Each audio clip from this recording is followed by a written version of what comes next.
नमस्कार, सुप्रभात. आपण पाहताय न्यूज 18 लोकमत. आपल्या सगळ्यांचं स्वागत. मी मिलिंद भागवत. हा रविवार तुम्हाला ऊर्जा देणारा जाव.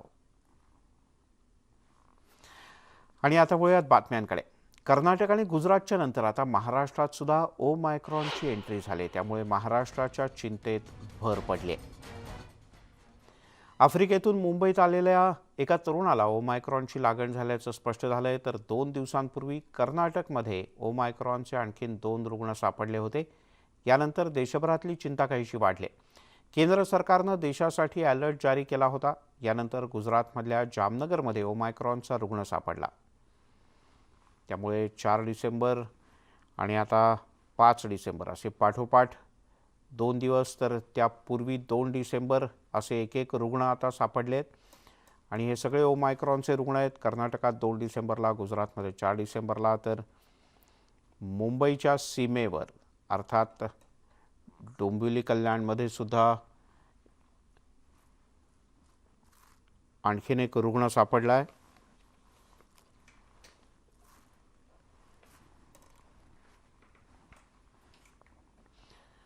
आता बातमी आहे राज्याची चिंता वाढवणारी, कारण कर्नाटक गुजरातनंतर महाराष्ट्रात ओमायक्रॉनची एंट्री झाली. दक्षिण आफ्रिकेतून मुंबईत आलेल्या तरुणाला लागण झाल्याचं स्पष्ट झालंय.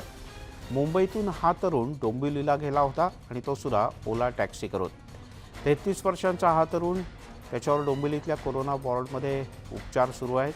मुंबईतून रुग्ण ओला कारनं डोंबिवलीला गेला. या रुग्णासोबत असलेल्या जवळच्या सर्व प्रवाशांची चाचणी करण्यात आली आणि या सगळ्यांचा रिपोर्ट निगेटिव्ह आहे.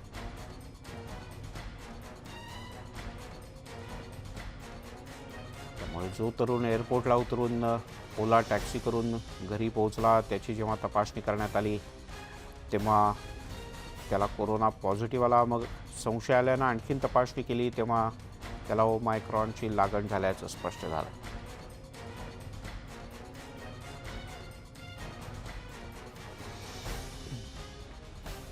त्यामुळे ओमायक्रॉनचा हा प्रवास दक्षिण आफ्रिकेतून दुबई मार्गे दिल्ली आणि दिल्लीहून मुंबई असा असल्याचं स्पष्ट होत आहे. त्यामुळे पुढच्या काही काळात आपण सगळ्यांनी अधिक सतर्क राहण्याची गरज आहे. जर का परदेशातून आलेलं कोणीही तुमच्या माहितीत असेल किंवा तुमच्या संपर्कात आलं असेल तर अधिक काळजी घेणं गरजेचं आहे. हा कसा प्रवास झाला पाहूया. केपटाऊनहून ही व्यक्ती निघाली होती, जी केपटाऊनहून दुबईला गेली आणि दुबईहून ती व्यक्ती नवी दिल्लीला पोहोचली आणि नवी दिल्लीहून ती व्यक्ती मुंबईत आली आणि मुंबईतून डोंबिवली.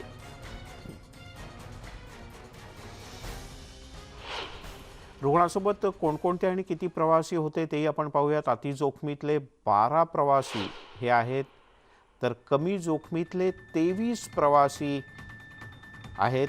हे रुग्णाच्या संपर्कात आलेले सगळे लोक आपण पाहतोय. विमानातले सहप्रवासी 25 आणि कुटुंबातील सगळे, या सगळ्यांचा रिपोर्ट, कुटुंबातल्या सगळ्यांचा रिपोर्ट तरी तुर्तास निगेटिव्ह आला आहे. पण जे अतिसंपर्कात आले होते किंवा जे अति जोखमीतले आहेत तर ते 12 जण आहेत. जरी यांच्यापैकी अनेकांचा रिपोर्ट निगेटिव्ह आला असेल तरी पुढच्या काही काळ काळजी घेणं हे गरजेचं आहे. इकडे डोंबिवलीत आढळलेल्या ओमायक्रॉनच्या रुग्णावर उपचार सुरू असल्याची माहिती कल्याण डोंबिवली महापालिकेचे आयुक्त डॉक्टर विजय सूर्यवंशी यांनी दिली. परदेशातून आलेले 6 जण कोरोना पॉझिटिव्ह असल्याचं सूर्यवंशी यांनी म्हटलंय. या सगळ्यांना कोरोनाची सौम्य लक्षणं आहेत.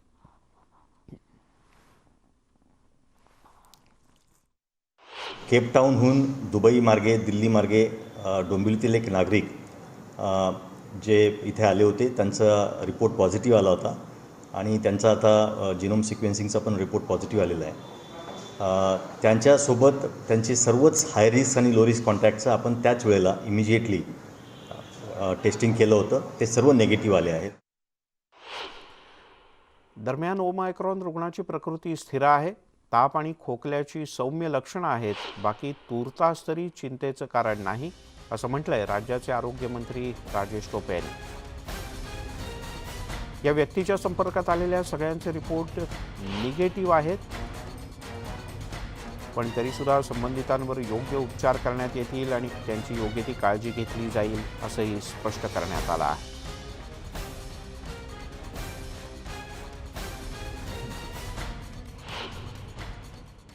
नेहमीचे लक्षणं आहेत, अशा लक्षणांच्या अनुषंगाने त्यांची जी काही तपासणी झाली आणि या तपासणीच्या मध्ये तो कोविड पॉझिटिव्ह आढळला.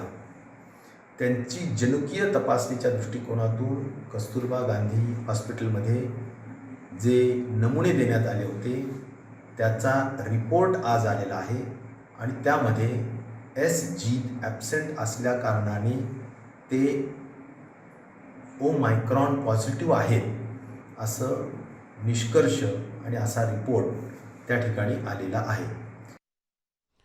दरम्यान काही जण ओमायक्रॉन पॉझिटिव्ह सापडले असले तरी अजिबात घाबरून जाऊ नका. डोंबिवलीमध्ये फक्त एक रुग्ण सापडला आहे. मुंबई सतर्क आहे, आरोग्य यंत्रणा सतर्क आहे असं म्हटलंय मुंबईच्या महापौर किशोरी पेडणेकर यांनी. महानगरपालिका ही ओमायक्रॉनच्या आलेल्या विषाणूला फाईट करण्यासाठी सतर्क आणि सज्ज आहे.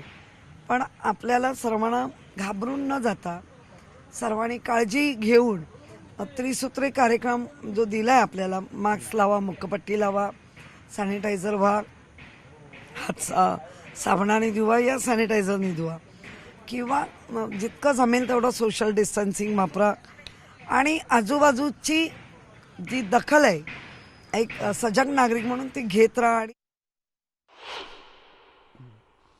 आणि आपण अधिक जाणून घेऊयात. तुषार उपनवर आपले प्रतिनिधी मुंबईहून आपल्यासोबत जोडले गेलेत, तसंच गणेश गायकवाड आपल्यासोबत कल्याणमधून जोडले गेलेत. आधी गणेशकडे जाऊयात. गणेश, असं एक गमतीने सोशल मीडियात कालपासून म्हटलं जात आहे की डोंबिवलीमध्ये काही होऊ शकतं, म्हणजे हिरवा पिवळा पाऊस पडू शकतो. तर आता योगायोग असा की डोंबिवलीत ओमायक्रॉनचा पहिला रुग्ण सापडला आहे. हे मी एवढ्याच करता सांगतोय की टेन्शन घेण्याचं कारण नाही, काळजी घेतली पाहिजे. आरोग्य यंत्रणा कशी सतर्क आहे.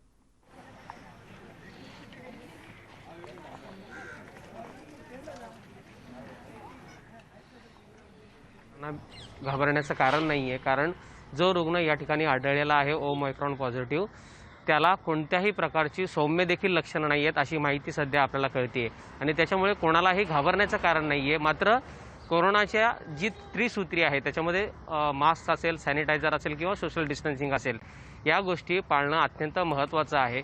24 नोव्हेंबर रोजी दक्षिण आफ्रिकेमधून दुबईतून दिल्ली टू मुंबई असा या प्रवाशाचा सगळा प्रवास होता आणि या दरम्यान त्याने एक महत्त्वाची गोष्ट अशी केली होती की दिल्ली एअरपोर्टला जेव्हा त्याची चाचणी करण्यात आली, ज्यावेळेस तो पॉझिटिव्ह आला, मुंबई एअरपोर्टला आल्यानंतर त्यांनी घरच्यांना सांगितलं की कोरोना पॉझिटिव्ह आहे, तुम्ही घरातून निघून जा, मला एकटं त्या ठिकाणी राहायचे. ही महत्त्वाची गोष्ट त्यांनी केली होती आणि त्याच्यामुळे त्याच्या संपर्कात जेवढी लोकं होती ती सगळी निगेटिव्ह आलेली आहेत. आणि महत्त्वाचं म्हणजे हा जो प्रवासी होता तो वॅक्सिनेटेड नाही आणि त्याच्यामुळे हा ओमायक्रॉन पॉझिटिव्ह आला असावा अशी शक्यता आहे. त्याच्यामुळे प्रत्येकानं वॅक्सिनेशन करणं हे अत्यंत महत्त्वाचं आहे. या बाबीवरून ते समोर आलेलं आहे. मिलिंद सर. बरं गणेश, या रुग्णाची कुठे भरती करण्यात आली आहे, त्याची काय विशेष काळजी घेतली जाते आणि एक रुग्ण सापडल्यानं त्याच्या कॉन्टॅक्ट ट्रेसिंगमधल्या बाकीच्यांची पण तपासणी होते का? आतापर्यंत त्याचे जे निगेटिव्हवरती होते सर, त्याच्यामधल्या 12 जणांची चाचणी करण्यात आली आहे. ते 12 जण निगेटिव्ह आलेले आहेत. त्याच्याबरोबर त्याच्या विमानातले जे सहप्रवासी होते ते 40पेक्षा अधिक होते, त्यांचं देखील ट्रेसिंग करण्यात आलं, टेस्टिंग करण्यात आलं, ते देखील निगेटिव्ह आलेले आहेत. आणि मी ज्या ठिकाणी उभा आहे त्या कल्याणच्या आर्ट गॅलरी कोविड सेंटरचे इथे सध्या त्याच्यावर उपचार सुरू आहेत. मात्र त्याला कोणतीही लक्षणं सध्या नाही आहेत, त्याची प्रकृती स्थिर आहे अशा प्रकारची माहिती आरोग्य विभागानं आपल्याला KDMCच्या दिलेली आहे. त्याच्यामुळे घाबरण्याचं कोणतंही कारण नाही आहे. मात्र अजून काही त्याचे कॉन्टॅक्ट्स असतील ते आता ट्रेस करायला महापालिकेनं सुरुवात केलेली आहे. त्यांची चाचणी देखील येत्या काळामध्ये केली जाईल. दुसरी महत्त्वाची गोष्ट अशी आहे की येत्या काही दिवसामध्ये कल्याण डोंबिवली महापालिका क्षेत्रामध्ये नायजेरिया, नेपाळ आणि इतर देशातून असे 6 जण जे आहेत ते कोरोना पॉझिटिव्ह आलेले आहेत. मात्र हाय रिस्क जी देशं आहेत त्यांच्या यादीत ही नावं नसल्या कारणानं पालिका प्रशासन निश्चिंत आहे, मात्र सतर्क देखील आहे आणि डोंबिवलीकरांना आवाहन करतंय, कल्याणकरांना आवाहन करते की तुम्ही कोरोना नियमांचं पालन करा. सर. बरं गणेश, तू राहाच आपल्यासोबत. तुषार रुपनवर आपल्यासोबत जोडले गेलेत. तुषार, मुंबईमध्ये सुद्धा विशेष काळजी घेतली जाते. महापौरांनी यापूर्वी विमानतळाची पाहणी केली होती, आरोग्य यंत्रणांना सूचना दिल्या होत्या. काय प्रकारची काळजी घेतली जाते, काय विशेष सूचना देण्यात आल्या? मिलिंद सर, प्रामुख्याने आपण मुंबईमध्ये पाहिलं तर मुंबईतली जी विमानतळ आहेत, प्रामुख्याने इंटरनॅशनल विमानतळ, या विमानतळावरती आपल्याला जे परदेशातून नागरिक येतात त्या नागरिकांची आपल्याला कोविड चाचणी घेताना पाहायला मिळतात. प्रामुख्याने जे हायरिस्क 3 देश आहेत त्यामध्ये साऊथ आफ्रिका असेल, झिम्बाब्वे असेल किंवा बोत्सवाना असेल, या 3 देशामधून जे प्रवासी येतात त्या प्रवाशांची RT-PCR आपल्याला रिपोर्ट जरी त्यांचे असले तरी त्यांची पुन्हा एकदा चाचणी घेण्यात येते आणि त्यांना 7 दिवसांसाठी आपल्याला क्वारंटाईन होताना पाहायला मिळते. आत्तापर्यंतचा हा जो डोंबिवलीचा जो रुग्ण आढळलेला आहे हा देशातला 4था रुग्ण आहे. मात्र या आत्तापर्यंत 3899 जे प्रवासी आहेत जे परदेशातून आले त्यांची चाचणी घेण्यात आलेली आहे. त्यांच्या रिपोर्ट हे निगेटिव्ह आलेले. मात्र 16 जणांचे रिपोर्ट अजूनही कस्तुरबा रुग्णालयामध्ये आपल्याला प्रलंबित असल्याचं पाहायला मिळतात. त्या 16 जणांचे रिपोर्ट आपल्याला आज रविवारी किंवा उद्या सोमवारपर्यंत मिळू शकतात. मात्र जो हा डोंबिवलीचा जो रुग्ण आहे ज्याचा त्यामध्ये ओमायक्रॉनचा व्हेरियंट आढळलेला आहे त्याच्यासोबतच्या सर्व सहकाऱ्यांचे आपल्याला रिपोर्ट आपल्याला निगेटिव्ह येताना पाहायला मिळालेले आहेत. मात्र साऊथ आफ्रिका ते भारत यामध्ये आपल्याला एअर ट्रॅफिकिंगचं जरी अंतर असलं तरी मोठ्या प्रमाणात साऊथ आफ्रिकेवरून मुंबईमध्ये प्रवासी येत असतात. त्यामुळे इंटरनॅशनल एअरपोर्टवरती मुंबई महानगरपालिकेने आपल्याला अक्षरशः कंबर कसल्याचं पाहायला मिळतात. प्रामुख्याने हायरिस्क भागातून जे जे प्रवासी येतील त्या प्रवाशांची RT-PCR चाचणी केलीच जात आहे. त्याचप्रमाणे त्यांना 7 दिवस आपल्याला क्वारंटाईन ठेवताना देखील पाहायला मिळणार आहे. कारण की साऊथ आफ्रिकेतून आपल्याला भारतामध्ये येण्याचा प्रामुख्याने मार्ग हा एअरपोर्टचाच आहे. त्यामुळे या भागामध्ये आपल्याला विशेष अशी काळजी घेतली जाते. कारण की यापूर्वी आपण जर पाहिलं असेल तर जेव्हा डेल्टा व्हेरियंट होता किंवा अल्फा व्हेरियंट होता या काळामध्ये आपण विमानतळावरती विशेष अशी काळजी घेतली नव्हती आणि त्या भागाकडे दुर्लक्ष काही प्रमाणात झालं आणि होतं. म्हणूनच त्यामुळे आता एअरपोर्टला जास्त काळजी घेतली जाते. माझा दोघांनाही एक एक प्रश्न आहे, थोडक्यात उत्तर द्या. आधी अर्थातच तुषारकडे जाऊयात. तुषार, मधल्या या व्हेरियंट्सच्या वेळेला काही बंद असलेली कोविड सेंटर्स पुन्हा एकदा सुरू करण्याचा निर्णय प्रशासनानं घेतला होता. मुंबईमध्ये त्या दृष्टीने काही सूचना देण्यात आल्यात का? आणि मधल्या काही काळात सगळं ओपन होतं आहे, सण समारंभ, वेगवेगळे कार्यक्रम यांच्याकरता लोक आता अधिक गर्दी करत आहेत. तर इथे मास्क घालण्याच्या व्यतिरिक्त आणखीन काही कठोर सूचना देण्यात आल्यात का? तुर्तास तरी मिलिंद सर, जी मुंबईतली कोविड सेंटर होती ती कोविड सेंटर आपल्याला सुरू असल्याचं पाहायला मिळतं आहे. मात्र जे इंटरनॅशनल एअरपोर्टला जे प्रवासी कोरोनाबाधित आढळतील त्या बाधितांना आपल्याला कस्तुरबा असतील किंवा इतर ठिकाणी आपल्याला शिफ्ट करताना पाहायला मिळतात. मात्र जे मुंबईमधली जी आस्थापनं होती यापूर्वी सुरू करण्यात आली होती ती आस्थापनं अद्यापही सुरू आहे. त्यामध्ये कुठलाही नवा बदल करण्यात आलेला नाही आहे. मात्र मुंबईच्या महापौरांनी किंवा मुंबईच्या आयुक्तांनी आपल्याला जे असे विशिष्ट स्पॉट आहेत ज्या स्पॉटवरती आपल्याला परदेशातून नागरिक येतात ते आपल्याला आयडेंटिफाय करण्यात आलेले आहे आणि त्याच्यावरती आपल्याला कडी नजर ठेवताना पाहायला मिळते. यामध्ये सर्वात महत्त्वाचा जो भाग आहे तो अर्थात विमानतळ आहे. त्यामुळे विमानतळावरून येणाऱ्या होताना पाहायला मिळत नाही. गणेश, कल्याण डोंबिवलीमध्ये अशा काही विशेष सूचना देण्यात आल्यात किंवा मधल्या काही काळात मोठी कोविड सेंटर्स उभारली होती ती कदाचित बंद झाली असतील, तिथल्या व्यवस्था पुन्हा एकदा मार्गी लागल्या असतील, त्या पुन्हा अलर्टवर आहेत?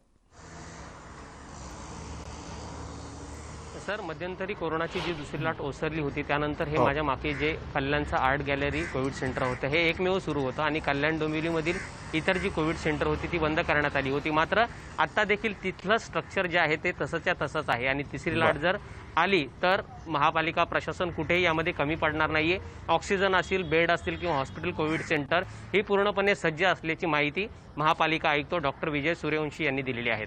सर, गणेश तुर्तास धन्यवाद. तुषार तुर्तास धन्यवाद. अपेक्षा आहे की आपण दोघंही काळजी घ्याल फील्डवर फिरताना आणि आपल्या संपर्कात जे नागरिक येतील त्यांनाही आवाहन कराल की मास्क घातला पाहिजे आणि आवश्यक त्या गोष्टींची नीट काळजी घेतली पाहिजे. धन्यवाद. आणि आता याच संदर्भातनं आणखीन एक महत्त्वाची बातमी पुणेकरांना दिलासादायक अशी. कारण पुण्यामध्ये दक्षिण आफ्रिकेजवळच्या झांबिया देशातून साधारण 20 दिवसांपूर्वी आलेला आणि कोरोना बाधित असलेल्या एका 60 वर्षीय व्यक्तीचा तपासणी अहवाल प्राप्त झाला आहे. या तपासणीमध्ये तो रुग्ण ओमायक्रॉन निगेटिव्ह असल्याचं आढळलं आहे. त्यामुळे पुणेकरांसाठी एक दिलासादायक बाब आहे. या व्यक्तीचा अहवाल निगेटिव्ह आल्यानंतर सगळ्यांनी सुटकेचा निश्वास सोडला. त्याला डेल्टा व्हेरियंटची लागण झाल्याचं स्पष्ट झालं आहे. त्यामुळे या व्यक्तीवर आता तातडीनं उपचार करण्यात येत आहेत. आधीसुद्धा कोरोना पॉझिटिव्ह ही व्यक्ती सापडल्यानंतर जे नेहमीचे उपचार होते ते सुरू होते, पण ही व्यक्ती ओमायक्रॉन पॉझिटिव्ह असेल तर नेमकं काय या दृष्टीने प्रशासन चिंतेत होतं. पण या व्यक्तीला आता डेल्टा व्हेरियंटची लागण झाल्याचं स्पष्ट झालं आहे. ओमायक्रॉन निगेटिव्ह रिपोर्ट आलेला आहे.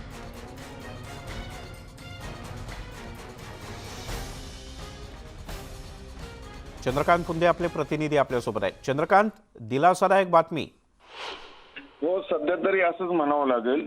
हा व्यक्ती झांबियातनं आला होता, त्याचा अहवाल पेंडिंग होता लॅबकडे ओमायक्रॉन रिपोर्टसाठी. सुदैवाने तो निगेटिव्ह आला सध्या तरी. त्यामुळं सध्या तरी पुणेकरांसाठी दिलासा आहे, कारण काल आपल्याला माहिती आहे कल्याण डोंबिवलीमधला जो प्रवासी आहे तो ओमायक्रॉन पॉझिटिव्ह आलाय. त्यामुळं पुणेकरांमध्ये काहीशी धाकधूक होती या रिपोर्ट बाबत, पण सुदैवाने तो निगेटिव्ह आलाय.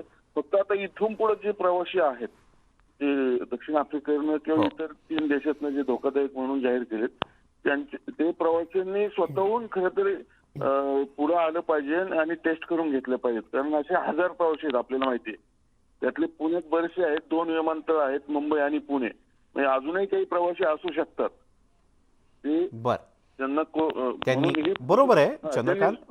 आपण या आधीच्या पहिल्या दुसऱ्या लाटेच्या वेळेला प्रशासन आवाहन करत होतो, आपणही आवाहन करत होतो की तुम्हाला आणखीन एक सांगायचंय मला अशासाठी की कारण ओमायक्रॉनचे रिपोर्ट यायला 7 दिवस लागतात. आपल्याकडे जिनोमचे लॅब फक्त 5 आहेत महाराष्ट्रात, देशात तर आणखीन कमी आहेत आणि हे सगळे सरकारी लॅब आहेत. त्यामुळे ओमायक्रॉनची साथ पसरलेली समजून यायला खूप वेळ लागणार आहे. म्हणून लोकांनी काळजी घेणं, सोशल डिस्टन्स पाळणं हाच फार गरजेचं. चंद्रकांत, आता ओमायक्रॉनचं टेस्टिंग म्हणजे तो पॉझिटिव्ह आहे का निगेटिव्ह आहे याच्या तपासणीसाठी पुण्यामध्ये एकूण किती रिपोर्ट्स आलेले आहेत की ज्याची तपासणी अजून बाकी आहे? जसं तुम्हाला 7 दिवस लागतात. बघ, आता पुण्यातलं तरी एक पेंडिंग होतं, पण मुंबईतनं किंवा इतर देशभरातनं भरपूर जवळपास आकडा आपल्याला सांगता येणार नाही, पण 100च्या पुढे आहेत. कारण आपण विचार जरी केला, हे 1000 प्रवासी आहेत, त्यातले ट्रेसिंग झालेत हार्डली काहीतरी 200-300. बाकीचे अजून काही समोर यायचे. जसे प्रवासी समोर येतील, ट्रेसिंग होईल, तसेच त्यांचा रिपोर्ट इकडं हे 5च लॅब आहेत, NIV, NCL, ICSR आणि मुंबईची कस्तुरबा. बरोबर. आणखीन एक ICSR, अशा 5 लॅब आहेत. ह्या 5 लॅबमधून रिपोर्ट यायला मुळे त्याचं कल्चर व्हायलाच 72 तास लागतात जिनोमच्या सिक्वेन्स. म्हणून ही सगळ्यात मोठं सध्याचं आव्हान आहे. सरकारने ह्या जिनोम सिक्वेन्स करणाऱ्या लॅब वाढवल्या पाहिजेत, तरच आपण हे ओमायक्रॉनचं लवकर डिटेक्शन करू शकतो आणि त्या साथीला कंट्रोल करू शकतो. नाहीतर साथ ऑलरेडी पसरलेली असते. बरं चंद्रकांत, साथ पसरणार नाही. आपण सगळेजण अधिक काळजी घेऊ. नागरिकही पहिल्यापेक्षा अधिक सतर्क आहेत अशी आपण अपेक्षा व्यक्त करूयात. तुर्तास धन्यवाद या सगळ्या माहितीबद्दल. यासोबतच नमस्ते महाराष्ट्रामध्ये घेऊयात एक छोटासा ब्रेक नंतर काही महत्त्वाच्या बातम्या. पाहत रहा नमस्ते महाराष्ट्र.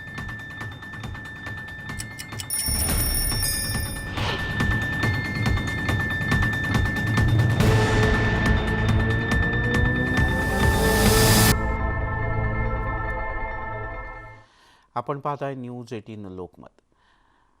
गडचिरोली जिल्ह्याचे पालकमंत्री आणि राज्याचे नगरविकास मंत्री एकनाथ शिंदे हे गडचिरोलीच्या दौऱ्यावर होते. त्यावेळेला त्यांनी जिल्ह्याची आरोग्यसेवा अधिक बळकट करण्यासाठी प्राथमिक आरोग्य केंद्राचं लोकार्पण केलं.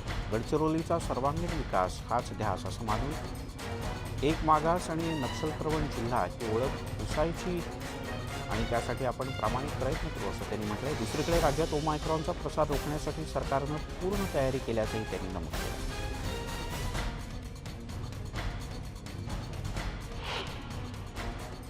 राज्याचे नगरविकास मंत्री एकनाथ शिंदे आज गडचिरोली जिल्ह्याच्या दौऱ्यावर आले आहेत. आपण त्यांना विचारूया, मला सांगा, समृद्धी महामार्ग गडचिरोलीचा पूर्व विदर्भात आणण्याची नेमकी ही संकल्पना कशी आहे?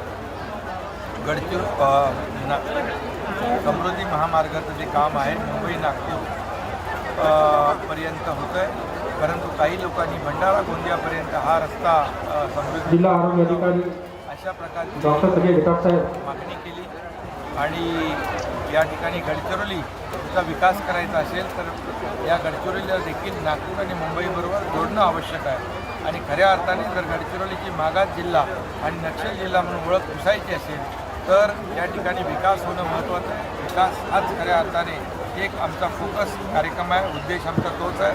आणि म्हणून हा समृद्धी महामार्ग आहे जो बाळासाहेबांच्या नावाचा बाळासाहेब ठाकरे समृद्धी महामार्ग हा देखील आम्ही नागपूरवरून गडचिरोलीपर्यंत आणि गोंदियापर्यंत नेण्याचा विचारात आहोत. आणि कशा प्रकारच्या सूचना मी अधिकाऱ्यांना दिल्यात त्याचं DPRचं काम सुरू झालेलं आहे. राज्यात अलीकडे देशात आपण पाहतो कोरोनाचा नवीन व्हेरियंट मृत्यूंचा धोका वाढलेला आहे. लगतच्या कर्नाटकमध्ये पेशंट सापडले आहे. राज्य सरकार किती गंभीर आहे, काय प्लॅन आहे राज्य सरकारने खूप काळजी घेतलेली आहे. मुख्यमंत्री स्वतः हॉस्पिटलमध्ये असताना देखील त्यांनी संबंधित लोकांची बैठक रिसीवर घेतलेली आहे की ओमायक्रॉनचा धोका जो आहे हा पसरू नये आणि त्याच्यामुळे लोक प्रभावित होऊ नयेत, त्याचा प्रसार होऊ नये यासाठी आरोग्य विभाग आणि स्वतः मुख्यमंत्री महोदय याच्यामध्ये काळजी घेत आहेत. तशा प्रकारच्या सूचना दिलेल्या आहेत प्रशासनाला आणि प्रशासन पूर्णपणे अलर्ट आहे. वळूयात पुढच्या बातमीकडे. बुलढाणा जिल्ह्यातल्या खामगाव शहरात भर वस्तीमध्ये वाघ दिसला आणि त्यामुळे नागरिक चांगलेच भयभीत झाले. या वाघाला पकडण्यासाठी आता वनविभागाकडून युद्धपातळीवर प्रयत्न सुरू आहे. अनेक ठिकाणी जाळी बसवण्यात आली, काही ठिकाणी ट्रॅप आणि कॅमेरेसुद्धा लावण्यात आलेत. हा वाघ यवतमाळच्या अभयारण्यातून बुलढाण्यापर्यंत पोहोचला असं कळतं. त्यानंतर हा वाघ दिसेनासा झाला. आता हा तोच वाघ बुलढाण्यामध्ये आल्याची चर्चा आहे. वनविभागाकडून अशी शक्यता वर्तवली जाते आणि आता या वाघाला पकडण्याच्या दृष्टीने वनविभागानं विविध प्रकारच्या उपाययोजना सुरू केल्या.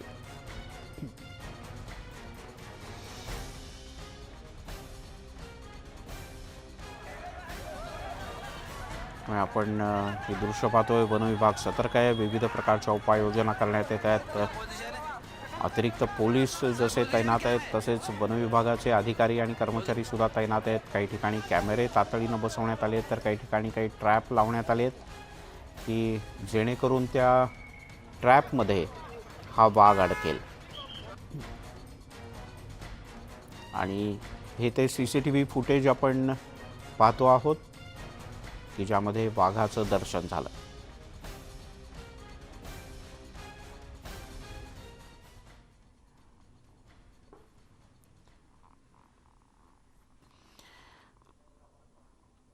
प्रत्येक साहित्य संमेलनात एक प्रश्न नेहमी उपस्थित होतो, तो म्हणजे साहित्यिकांना राजाश्रयाची गरज काय. याच मुद्द्यावरून अनेक मतमतांतर दिसून येत आहेत. त्यामुळे साहित्यिकांचं याविषयीचं मत काय हे आम्ही जाणून घेतलं.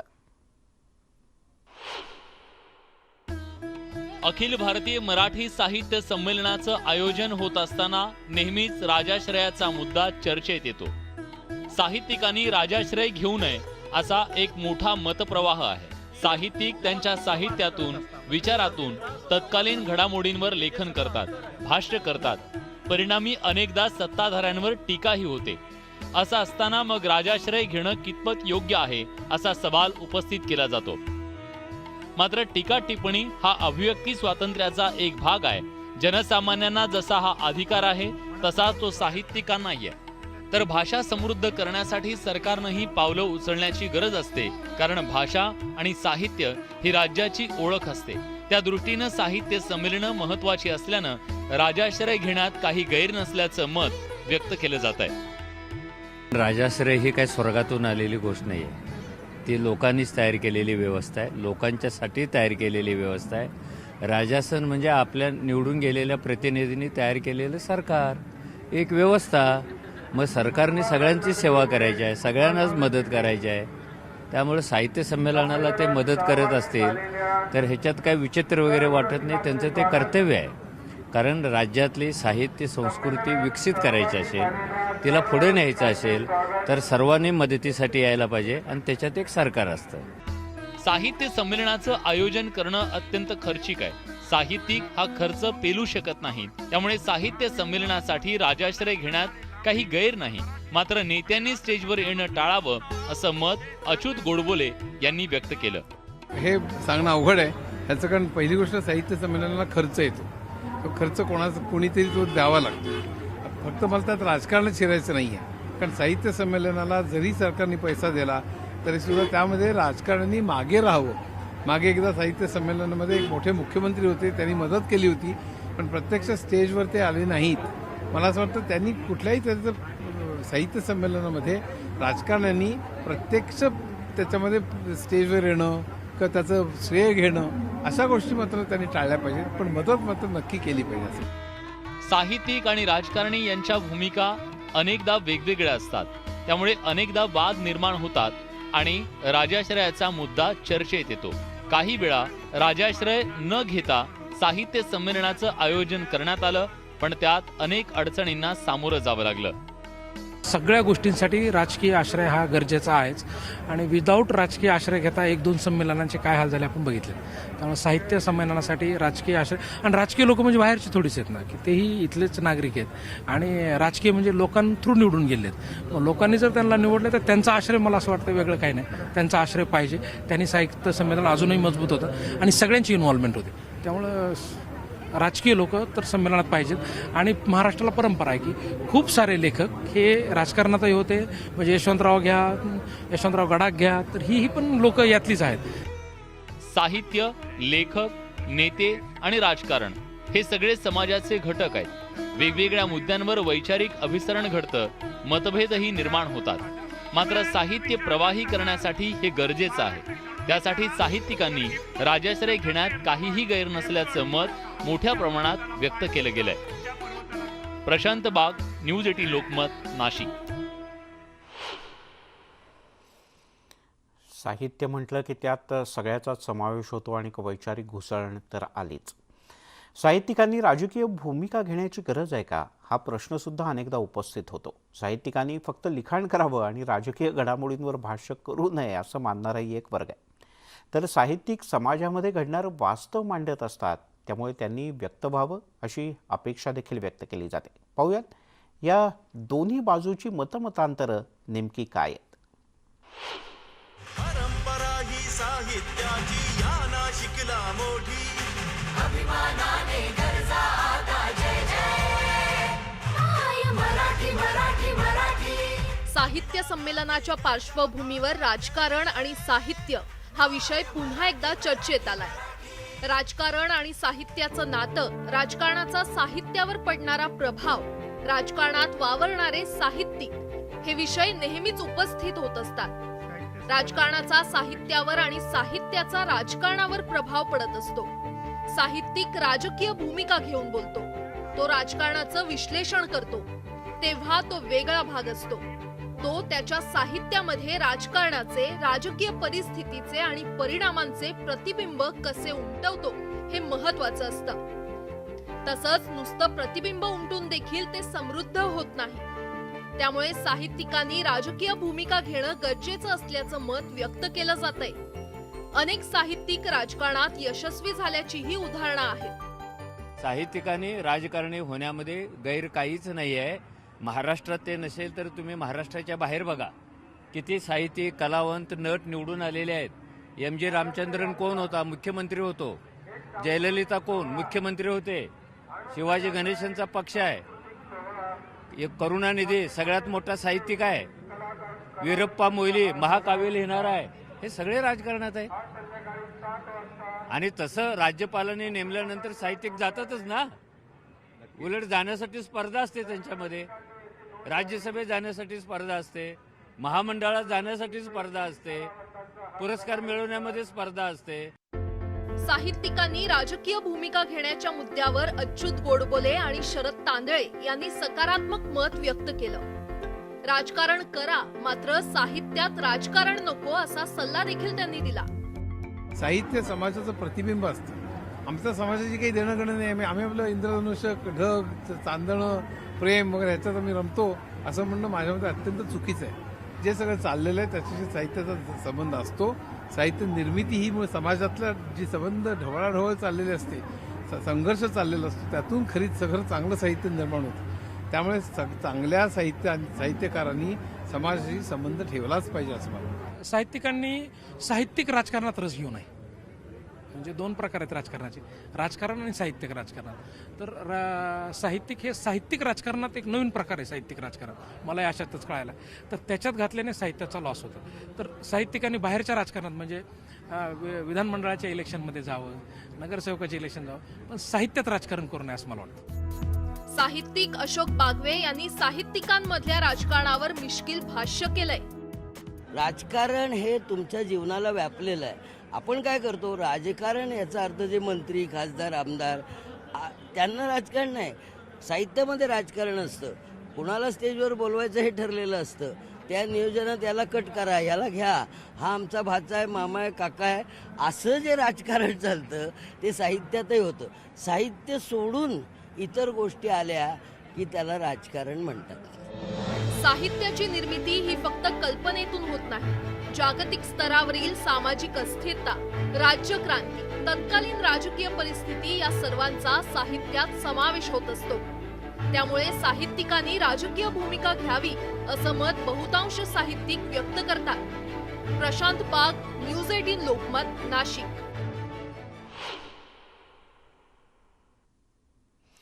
आणि हा साहित्याचा उत्सव आजही नाशिकमध्ये सुरू असणार आहे आणि आज या साहित्य संमेलनाचं संध्याकाळी सूप वाजेल. 4 डिसेंबर भारतीय नौदलाचा अभिमानाचा दिवस, नौदल दिन. 1971 भारताच्या नौदलानं पाकिस्तान विरुद्धच्या युद्धात कराची 15वर जबरदस्त हल्ला केला आणि ऐतिहासिक विजय मिळवला. या ऐतिहासिक विजयाचा दिवस म्हणून दरवर्षी 4 डिसेंबर हा नौदल दिवस म्हणून साजरा केला जातो. या निमित्तानं नौदलानं गेटवे ऑफ इंडियाजवळ काही चित्तथरारक कसरती सादर केल्या.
आणि यासोबतच या बुलेटिनमध्ये इथे थांबूया. दिवसभरातल्या सर्व महत्त्वाच्या बातम्या पाहण्यासाठी news18lokmat.com या आमच्या वेबसाईटला लॉग इन करा. फेसबुक, ट्विटरवर आम्हाला फॉलो करा आणि त्याहीपेक्षा महत्त्वाचं म्हणजे आमच्या यूट्यूब चॅनलला सबस्क्राईब करा, कारण आमच्या यूट्यूब चॅनलवर तुम्हाला सर्व व्हिडिओच्या अपडेट्स, काही खास मुलाखती, काही अन्य बातम्या ह्या तुम्हाला पाहायला मिळतील. तेव्हा न्यूज 18 लोकमतच्या यूट्यूब चॅनलला सबस्क्राईब करायला विसरू नका. घरातनं बाहेर पडताना मास्क तुम्ही निश्चितपणे वापरताय ही खूप चांगली गोष्ट आहे. यासोबत हातसुद्धा वारंवार धुवा.